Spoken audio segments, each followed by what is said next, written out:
We're going to do, okay, we'll get to this because this is good. Bacteria. If you look in the Antarctic ice, in the interior of a volcano, even inside a nuclear reactor, you find little critters. They're everywhere. They even survive in space. They've been recovered after being frozen for 10 million years. It's as if some sort of life force takes that existing body that was there, and you thaw it out, and it says, oh, okay, that's a body. Whoosh, I'm going to make it alive. So there's something going on here. Something more than we usually think of life as being. Some bacteria thrive on infrared light. They photosynthesize in near darkness.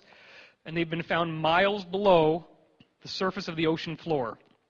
It is ridiculous to think that all these critters grew from living bacteria, from other living bacteria. It becomes much more plausible that those little bacteria that grew inside the nuclear reactor didn't come from other bacteria that grow inside nuclear reactors, that are just sort of floating around saying, let me find a nuclear reactor. Oh, look, there's one. No. Those nuclear reactors are hermetically sealed for a reason, but they're not sealed from the source field. They're not sealed from this energy that goes in there and says, oh, here's a place where I can make life. This is like what happens in a star. Let me go ahead and jump in there and start creating life.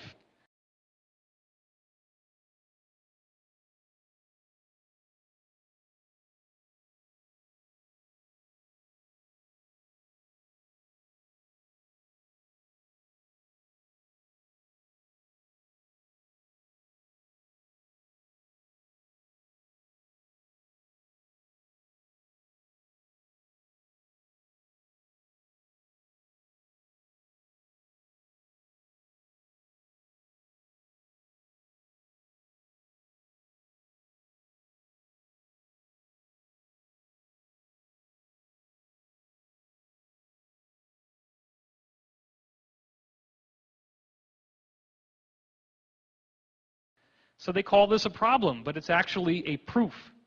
It's a proof that life is everywhere in the universe. Dr. Chandra Wickrama Singh, say that 3 times fast, and try to spell it while you're pronouncing it. I've had to practice that, I might add. Has proven that the organic material in comets is biological. It has critters in it.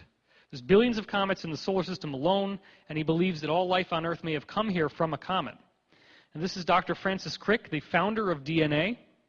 And what he shows us is that it's way too complex to have evolved by random chance. It's as if the entire Encyclopedia Britannica fell out of the sky, one word at a time, and it all just happened to arrange, like those monkeys on typewriters.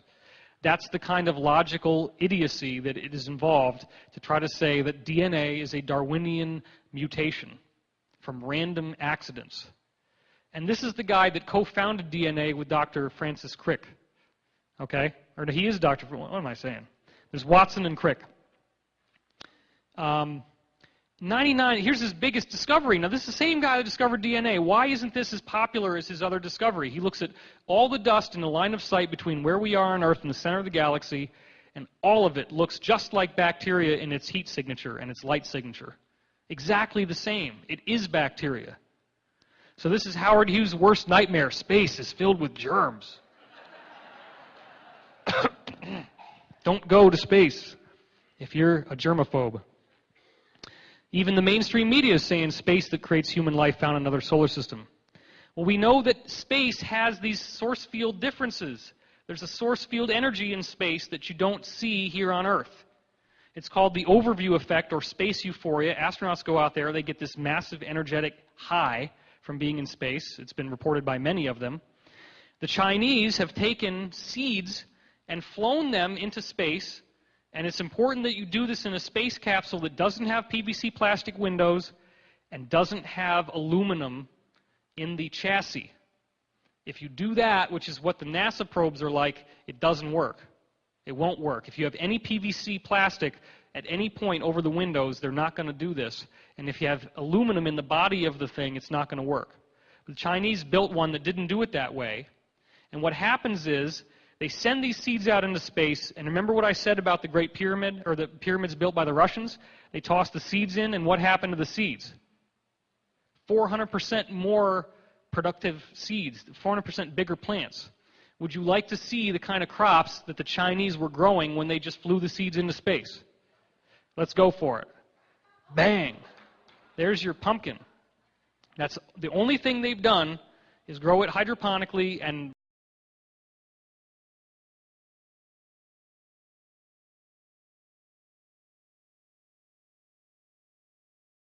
regular hydroponic pumpkins don't do this. This is a space pumpkin. That's the only thing they did is fly it in space. It's the mystery of the great pumpkin from space. Every Halloween, he comes in a UFO. Now this, isn't that amazing? That is actually called a bitter gow. It is not a whale penis. Contrary to your belief. It is actually a melon. Now, you know those little hot peppers, right? The little hot, oh, Jesus. Or maybe you really like it. Maybe you're a sadist and, oh, this is fucking right, man. I shouldn't have sworn. I'm sorry. Edit that part of the video. Oh, this is wonderful. Okay. Let's look at some hot peppers. Let's look at some hot peppers. That's a lot bigger than they're supposed to be. That's amazing stuff. So is this the source of all life? Is all life found in an energy wave? Well, check this out. This is Dr. James Strick, Sparks of Life. Major scientific conspiracy of the 19th century. Many of these guys were arguing in favor of Darwin random mutation, and others argued for spontaneous generation, life from non-living things. They didn't know.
Whether it was one or the other.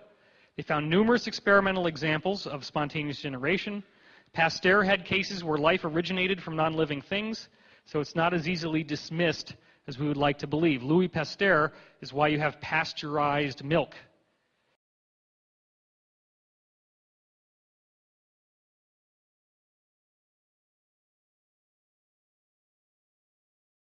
All these guys created a conspiracy where they buried data where you have sterilized test tubes where nothing could grow in there and critters grew in there anyway.